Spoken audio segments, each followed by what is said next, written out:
جو ہے اپنے دوست اور یاروں کے طریقوں پر زندگی گزارنے کا عادی ہے تو اس کو دیکھنا چاہیے کہ دوستی کن سے کر رہا ہے، رشتے کن سے بنا رہا ہے۔ وہ تفصیلی روایتیں ابھی آگے آئیں گی تو میں عرض کر دوں گا۔ تو ہمارے لیے تو بڑا آسان ہے کہ ہم سلام کے ذریعے رشتے قائم کر سکتے ہیں، اجنبیوں کو بھی اپنا بنا سکتے ہیں۔ سلام کتنی بڑی نعمت ہے، آپ غور کیجیے۔ لیکن ایک بات بتاؤں میں آپ کو، رسول اکرم صلی اللہ علیہ وسلم نے فرمایا کیا میں تمہیں یہ نہ بتا دوں کہ تم جنت میں آسانی سے چلے جائے؟ مفہوم ہے، لمبا چوڑا میں اس خالی مفہوم عرض کر رہا تو صحابہ عرض کرنے لگے ضرور بتائی، تو آپ نے فرمایا افشوا السلام بینکم، سلام کو رواج دو۔ تو آپ اگر غور کیجئے تو آج مسلمانوں میں سلام کا رواج بالکل نہیں، بالکل نہیں، جو ہونا چاہیے جس معیار پر بالکل نہیں۔ پہلے ہوتا تھا کہ چھوٹے بڑے بڑے چھوٹے سب آپس میں ایک دوسرے کو سلام کر لیتے، اب تو بھیا بہت دیر تک یہ دیکھا جاتا ہے کہ ان کو سلام کرے گا کہ نہیں کرے گا۔ سلام نہیں کیا، دیکھا کتنا نالائق، اب تو لفظ نالائق کہنے ادب میں، باقی جو کہتے ہو تو دوسرا جملہ ہوتا ہے کہ دیکھو فلاں نے نکل گئے، سلام نہیں کیا۔ ابھی سلام نہیں کیا تو تم کر لیتے۔ مجھے ایک بات بتائیے، سلام میں جو پہل کرے گا، اسی لیے رسول اللہ نے دوسری بات کہی تھی خیرکم من یبدأ بالسلام، تم میں بہتر ہی وہ ہے جو سلام پہلے کرتا ہے۔ تو آپ سلام کا انتظار کیوں کر رہے ہیں؟ اگر کسی نے کر لیا ماشاءاللہ، آپ کو تو دعا دینی چاہیے، اگر اس نے نہیں کیا تو گویا اس نے آپ کو 10 نیکی کمانے کا موقع دیا، وہ تو آپ کا محسن ہوا، آپ کا بھلا ہوا، وہ تو آپ کے لیے اچھا ہوا کہ اس نے آپ کو ایک موقع دیا کہ آپ 10 نیکی آپ کما لیجیے، وہ نہیں کما رہا۔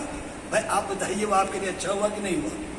بھائی اگر اس نے آپ کو موقع دیا سلام کرنے کا تو 10 نیکی کس کو ملی؟ آپ کو ملی۔ اس کے مقدر میں کتنی آئی؟ ایک۔ تو اگر کل کو ضرورت پڑے گی نیکیوں کی تو ہو سکتا ہے وہی تو آپ کے پاس آئے گا نا، چونکہ آپ کے پاس 10 ہیں، اس کے پاس تو ایک ہے، تو وہ آئے گا نا آپ کے پاس۔ تو احسان کس نے کیا آپ کے ساتھ؟ اس نے کیا۔ تو جو آپ کے ساتھ احسان کرے اس سے آپ کو خوش ہونا چاہیے کہ تکلیف ہونی چاہیے؟ اس لیے معاشرہ اچھا بنائیے، پیار سے رہیے، محبت سے رہیے، رشتے بنائیے، رشتے نبھائیے، رشتوں کی قدر کیجیے۔ رشتے بہت بڑی نعمت، اور بنا رشتوں پہ آپ غور کریں گے تو آپ غور کیجیے، اماں ابا کا رشتہ ہے، بھائی بہنوں کا رشتہ ہے، پھر ددیال کے پورے رشتے ہیں، ننیال کے پورے رشتے ہیں، سسرال کے پورے رشتے ہیں، اپنی اولادوں کے رشتے ہیں، اولادوں کے اولادوں کے رشتے ہیں، پھر آپ کے ابا کے رشتے ہیں، پھر طرح طرح کے رشتے ہیں، اور ہر رشتہ خوبصورت ہے۔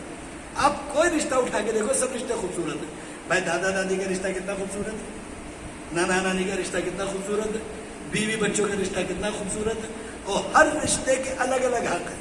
آپ سوچو جو آپ کا تعلق اماں ابا سے وہی بیوی سے نہیں ہو پائے گا، ہو ہی نہیں سکتا۔ محبت کی قسمیں الگ الگ ہیں اور رشتے نبھتے ہیں محبت کی بنیاد پر۔ اگر آپ جو محبت اپنے اماں ابا سے کرتے ہیں وہی محبت اگر بیوی سے کرنے لگیں گے تو رشتے کبھی نہیں نبھیں گے۔ کیوں؟ اس لیے کہ اماں ابا سے جو محبت ہے وہ ان کی عظمت کے ساتھ ہے، اور بیوی سے جو محبت ہے وہ تفریح اور کھیل کود کے ساتھ ہے۔ تو دو الگ الگ رشتے ہو گئے۔ اب آپ کہتے ہیں نہیں ہم تو بیوی سے وہی محبت کریں گے جو اماں سے کرتے، تو کبھی نہیں ہوگا، اس لیے کہ آپ اماں کے سامنے پیر پھیلا کے نہیں بیٹھ سکتے، اور بیوی کو شرارتن کے بھی آپ ہاتھ واتھ کھینچ سکتے ہیں، دو چار تفریح کی باتیں کر سکتے ہیں، ہو تو کشتی لڑ لیجیے، اس میں کیا ہے، کوئی روکے تھوڑی ہے۔ اماں سے نہیں لڑ سکتے نا۔ میں ایک بات بتا رہا ہوں، رشتے ہیں بھائی، محبت کے طریقے الگ ہیں۔ اب آپ محبت کی ایک ہی قدر کے تھوڑی ہوگی۔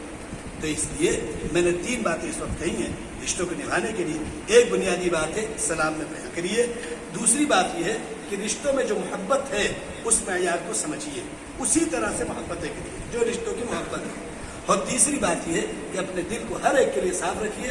زندگی میں آپ سے زیادہ ہنسمکھ کوئی آدمی نہیں پایا جائے۔ اگر آپ نے ٹینشن لے لی فلانا کیا کرتا ہے، فلانا کیا کرتا ہے، یقین مانیے نہ نیند آئے گی اور نہ کھانے میں مزہ آئے گا اور نہ زندگی کی لذت آپ کو ملے گی۔ ہر وقت یہ ٹینشن ہے فلانا کیا کرے، ذرا فلانے کو بتاؤ کہ بس یہی ایک ٹینشن رہے گی ہر وقت، اور یہ میرا پاگل پن ہے دنیا کا۔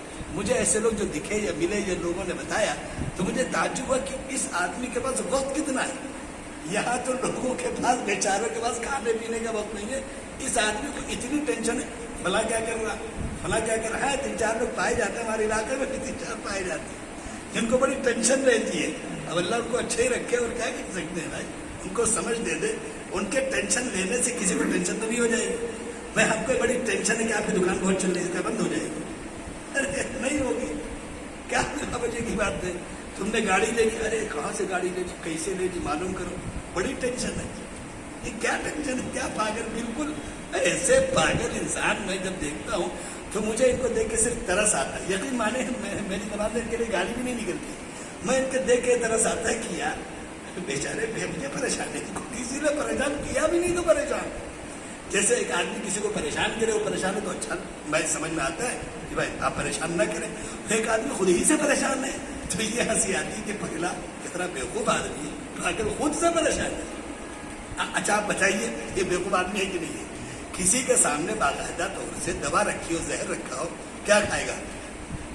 دوا کھائے گا نا. اور وہ پہلا تو زہر کھا رہا ہے, اسی میں کڑ کڑ کے مرا جا رہا ہے, اس کی ساری ٹینشن اسی میں چلی جا رہی صاحب, ساری لذت اسی میں چلی جا رہی. اب غور کیجیے ایسے لوگوں پہ, آپ ان کے نام ہم سب جانتے ہیں, علاقے میں کو بہت بڑا وشواس جوڑی 4-6 ایسے ہیں پائے جاتے ہیں, سب کے بیچ میں ادھر ادھر چلا پھرا کرتے ہیں. ہم کسی کا نام تو نہیں لیتے لیکن آپ سب سے واقف ہیں, اور ہم یقین مانیے کبھی میرے دل میں ان کے بارے میں بھی کوئی بات نہیں آئی.